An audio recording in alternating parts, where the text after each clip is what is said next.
here we face a arduous task in preventing desertification. From west to the east, there are four sources of sandstorm, which are four deserts in Gansu province. I bet you have heard of the word Minqing. It's actually in between two deserts, and Jinta County is actually located in Combat Desert and another desert. So today I will take you on a tour on how Gansu province engages in sand prevention and control. I'm right now at Jinta Desert Populus Forest. This is just like a place that has gathered multiple approaches in preventing desertification. So today I'm going to unveil the secrets of Jinta County, and we have a guest joining us who is the head of the Jinta Populus Forest factory. Please say hello to our viewers. Good afternoon. My name is Tang Dajunshan. I'm the head of the Jinta Desert Populus Forest. And today we're going to show you how we are preventing desertification in this part of the country. And if you look to the left, you can see we have these fences, and you may believe this is an observatory deck. It is not. We are actually standing on a sand dune that is well rectified. Where we are standing right now is a typical place that showcases our successful approach of sand prevention. So may I ask you, how old are you this year? I'm 52. So I'm wondering how your hometown looked like when you were a little kid. I grew up here in Jinta. This is a place with very terrible phenomenon of desertification, and there are no birds flying in the sky and no grass on the land. Wherever you go, it's a barren land. It's sand everywhere. We have actually prepared some old photos for this program. From these old photos, you can see the landscape of Jinta several decades ago. In Jinta County, we have more than 10,000 mu of sand, accounting for 63% of the total land of Jinta. From the 1950s and 1960s, people of Jinta, they have engaged in sand prevention and control and forestation. In the past, when we talk about Hexi belt, what comes into our mind is the merchants teams of camels. But right now, if you take a look at this photo, and these are the workers against desertification, and they're just like the camel teams in the new era. Yes, they are fighters of sand, and you can see that they were using their bare hands, and they were dragging wagons, and they carried food with them. Decades of sand prevention and control, and now we have the lush forest in this part of the county. And you can see that this is how we do this is sand pressing. And you can see these lines and lines of green, and this is one of the approaches of controlling and preventing sand. Well, as Mr. Da has said, that this is the populous forest grown on the desert, and from 1950s and up until present, you have been using this approach of sand pressing. You are actually changing the soil structure. And I think that the party members and cutters and the general public in Jinta County are engaged in sand prevention and control, and that is why we have the Jinta Desert Populus Forest Scenic spot. And now let's play a video clip to show you how the locals engaged in sand prevention and control and how their efforts have resulted in a populous forest on the desert.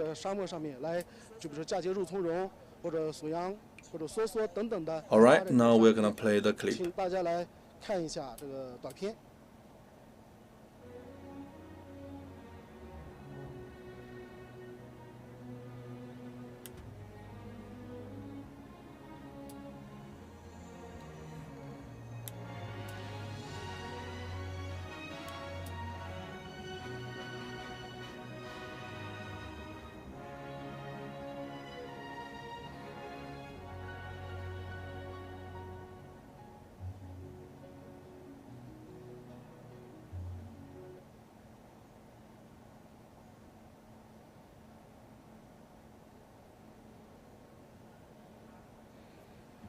The Populus forest has formed a green ecological barricade, and they have also transformed the place into a tourist destination.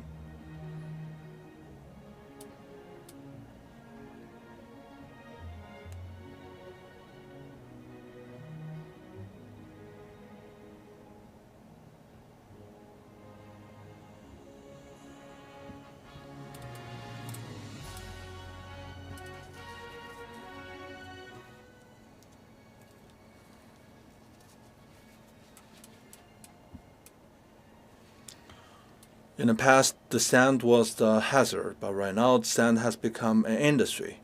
The locals have transformed a detriment into an industry.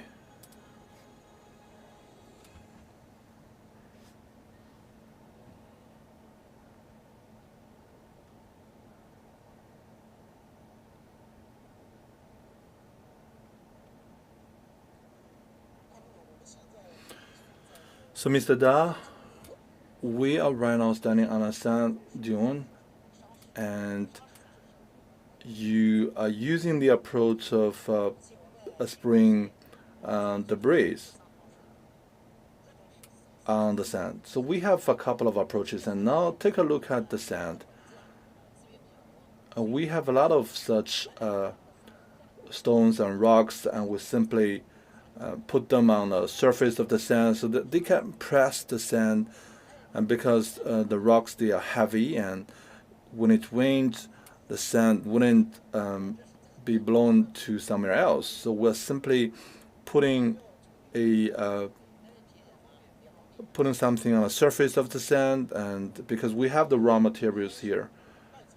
In the past, I heard that you're using straws, weights, but now you have changed into straws of rice or paddy field. And in the past, the cost was very high, but right now you're simply using rocks. In the past, we know that in Heshi belt there is a very high yield of wheat. In the past, I remember people go carry a lot of wheat straws. And right now, people are using the straws of paddy field because it's much longer and it can cover a large area.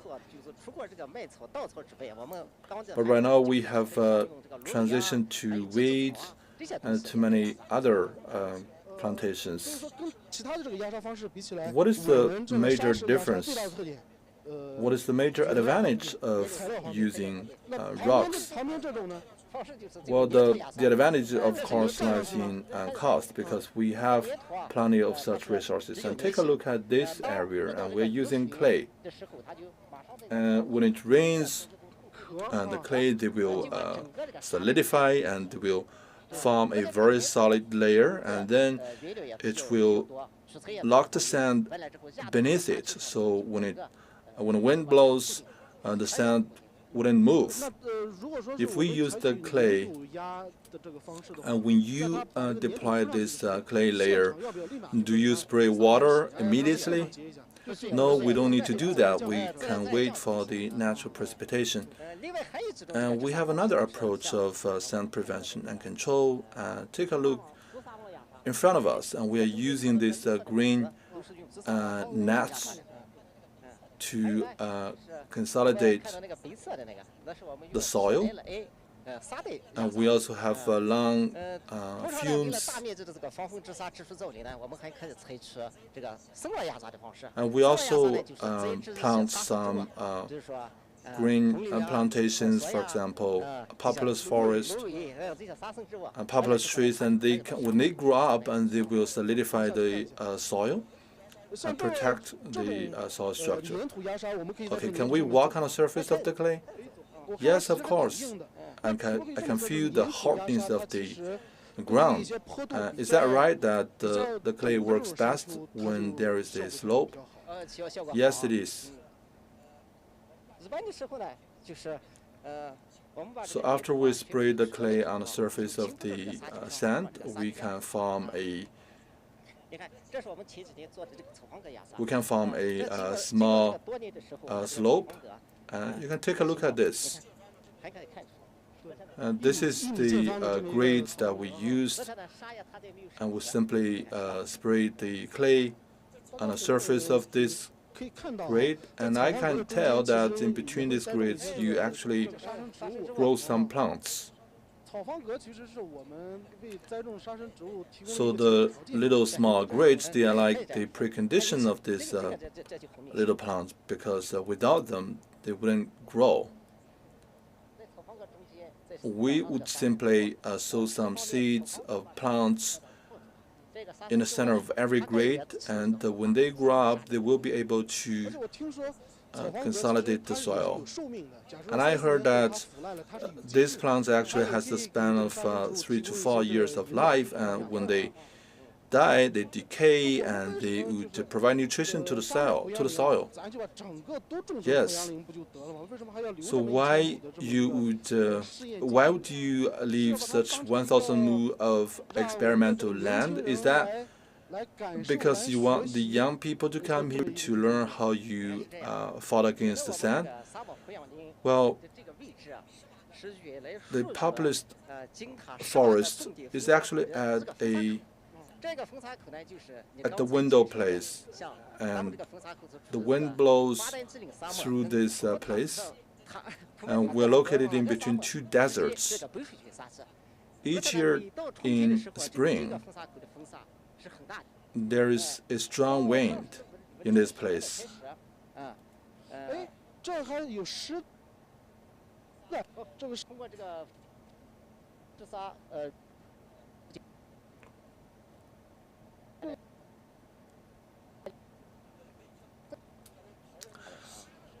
I can see that the ground is turning a little bit wet here, and you can even grab a handful of wet soil from the ground.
We apologize for the technical glitch. So when those sand workers come here, when they come here and they are insulated from the outside world, yes, it is. So it's very arduous. So what is this? This is a PL. This is the PLA. This is the PRC tube or film, and it's heat resistant. It has been here for 6-7 years, and check out the quality of the belts, and it's super reliable. And when it rains, and they wouldn't move. So what we try to do here is to solidify or fixate the sand in the same place, so when it rains, it doesn't get blown to anywhere else.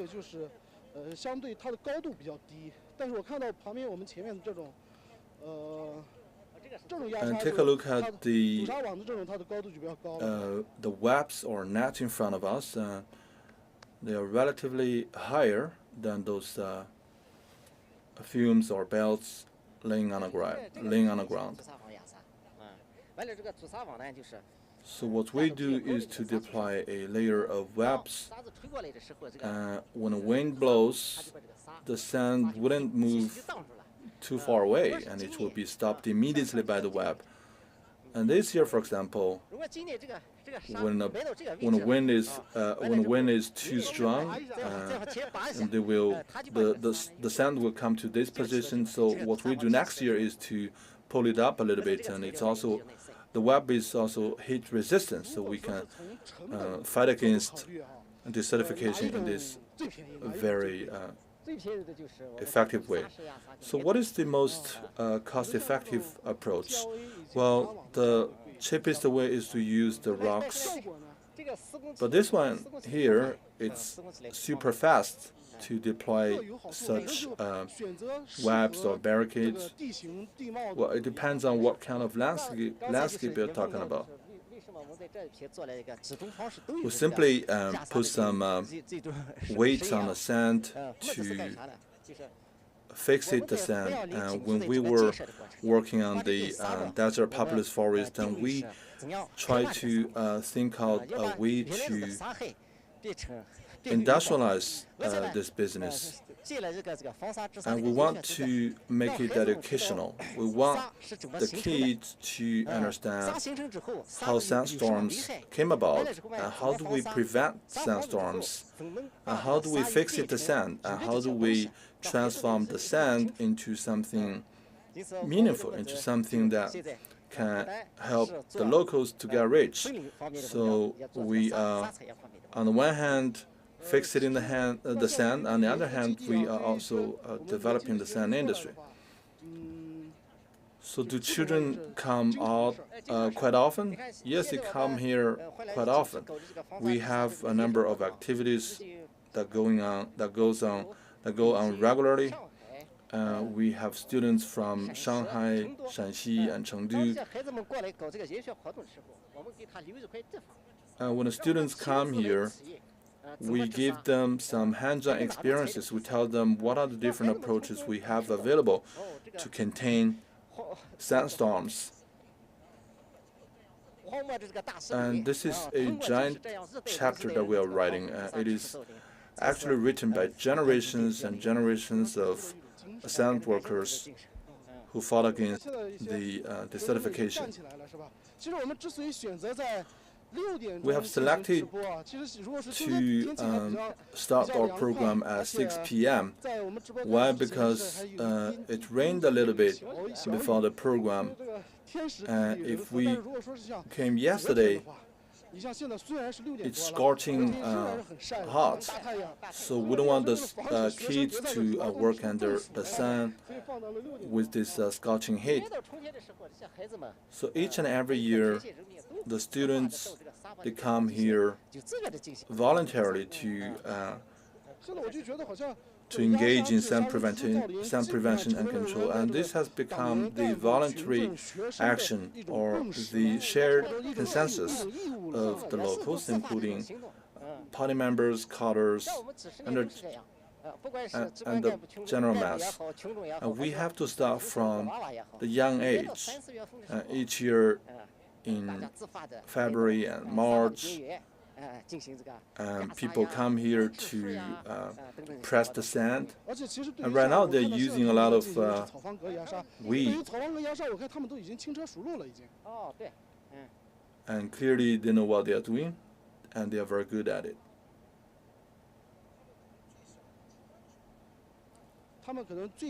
They have been coming here since middle school. And this is actually one part of their school curriculum. And we tell them the importance of eco-environment, and we show them the methodologies of preventing desertification and expanding the area of forest. And this one, take a look here. We're using drip irrigation as a method to plant trees on the sand. So this is one type of Populus tree.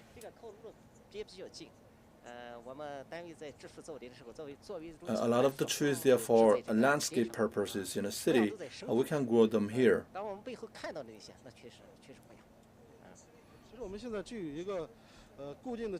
So we have a camera that is locking in this footage, and that is showing you how a forest is in the making.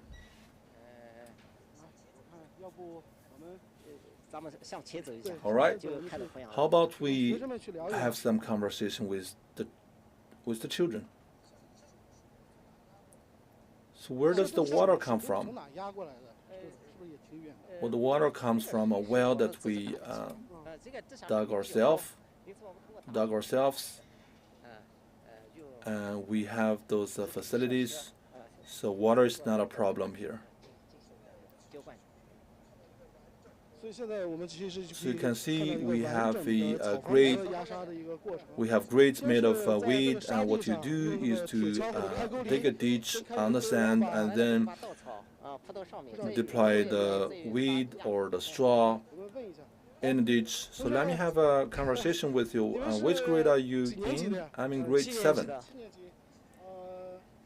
So how many years have you been doing that? Well, this is actually my first year, since I'm in the first year of middle school. Have you felt the difference? Are you seeing more lucid water and lush mountains? And do you believe that this is the result of generations of people like you, or like your father? Yes, it certainly is. So what do you do today? I dig the ditches, and then I deploy the weed in a ditch. So what is the purpose of that? I can press the sand, and I can fixate the sand. Do you have big plans of transforming your hometown even better? Yes, we have the big dream of protecting the environment. We should refrain from exploiting the resources of nature, and in the future I will be part of this kind of activities, and I will try our very best to help save the environment and change it for the better. Well, the other proposals I should give you is to save water, come to this kind of campaigns often, and plant more trees. All right, thank you very much.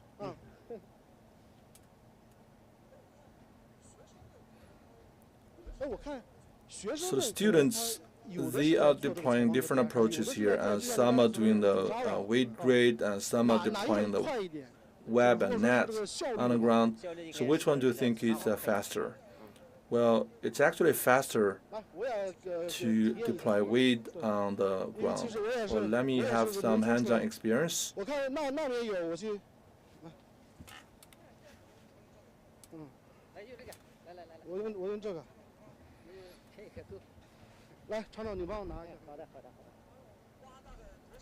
So how deep do you have to go? 30, 40 centimeters? No, you don't need to go that deep. You only need to go like 20 centimeters. So I need to stave off the plant because it's quite hard for the plant to be growing this high. All right, you dig a ditch. Make sure there is a distance with the other ditches.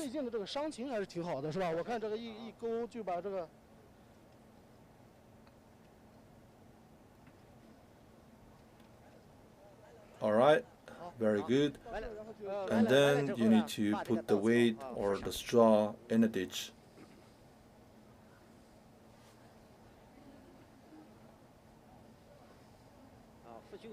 Make sure it is evenly distributed. Don't leave too much.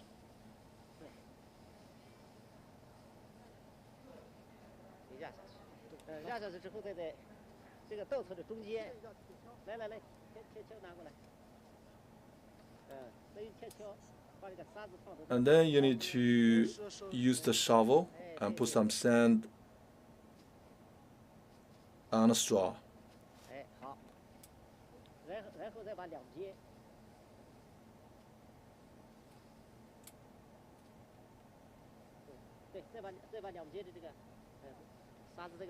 And then make sure that the two ends of the straw are above the ground.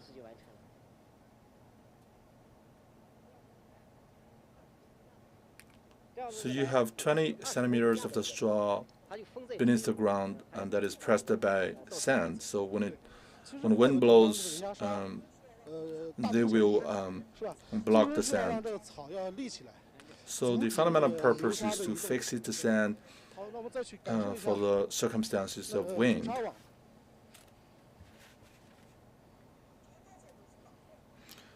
So where do the straw come from? Come from Gansu, Ningxia, and northeastern part of China.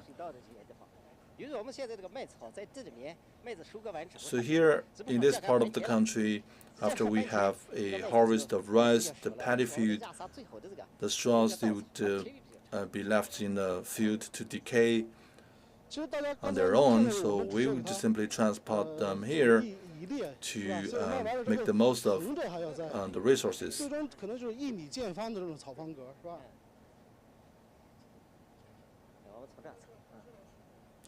So what I can feel here is the enthusiasm of people.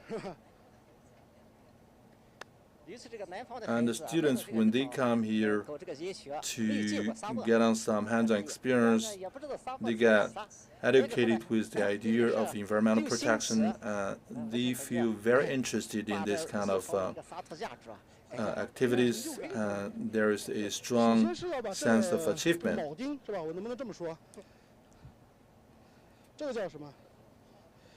So this is the pot that we use. This is what fixes the web.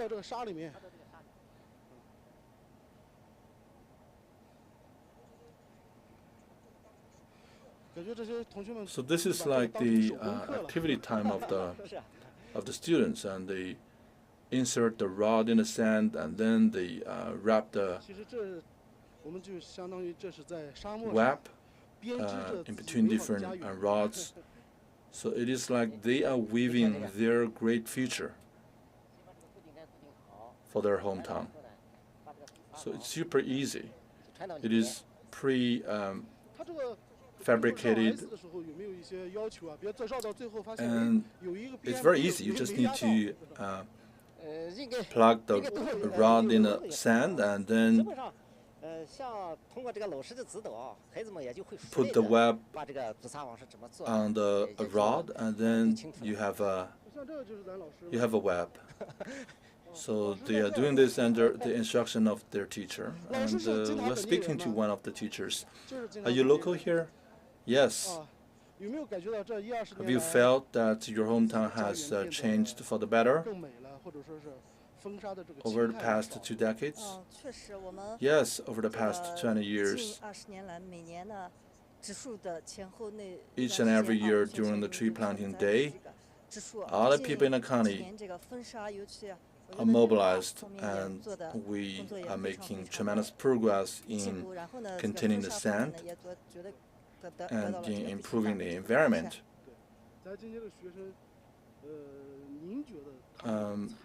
Are the students participating more than before? Do they think that this is a very good means for the hometown to become better?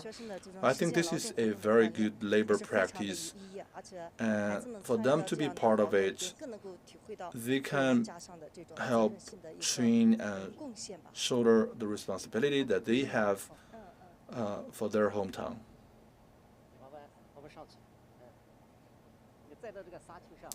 If you stand on a sand dune in this position, and if you look to the faraway places, then you can see that we have used grass, we have used forest. And to be honest, this is a systematic engineering project. You need to apply multiple approaches at the same time to fight against desertification. Well, I see the students are very meticulous, and they draw a line on the sand first, and then they pinpoint the place where to plug in a rod.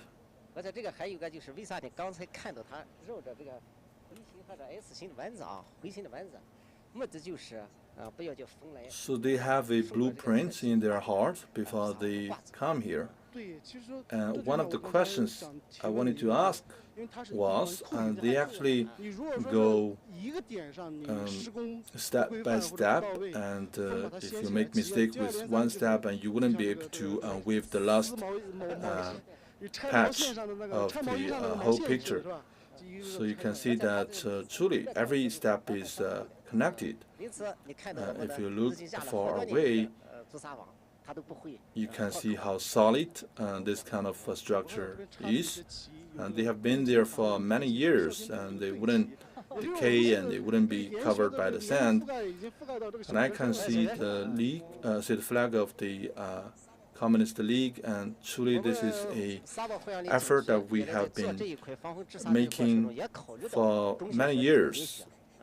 So we bring the kids here so that they can feel the benefit, and they can truly reap the benefit of their own efforts. And there's a clear division of labor here, and some are plugging in the rod, and some are connecting the web. Why don't we have a try here?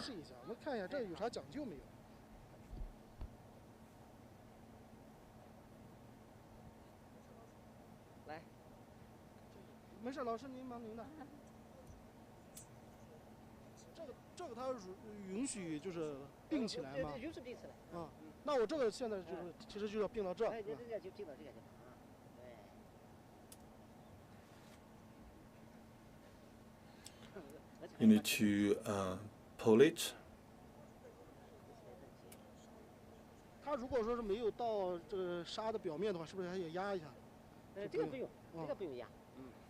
So do you need to press it with the sand? No, you don't need to do that, because when the wind blows, the sand wouldn't run around.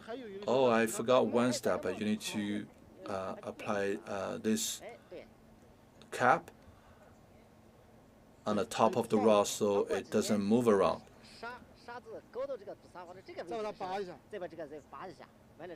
So when the sand comes to this position, you just need to move it a little bit up, and then it will work for the next year.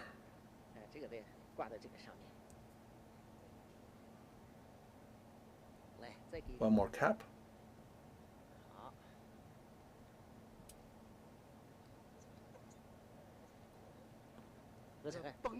And it's very solid.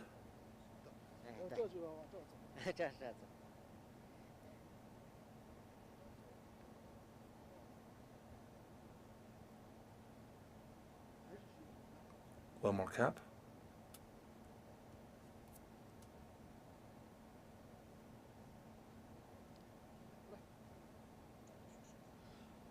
this is super fast.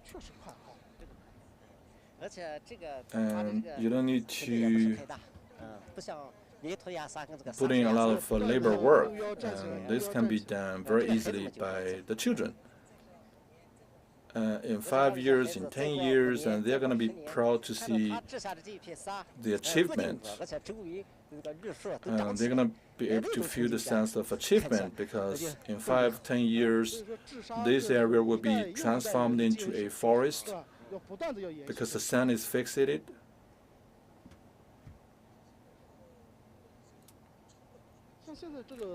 So who pays the cost here? Do we have government programs or do we have social capital? Well, the government has a special program,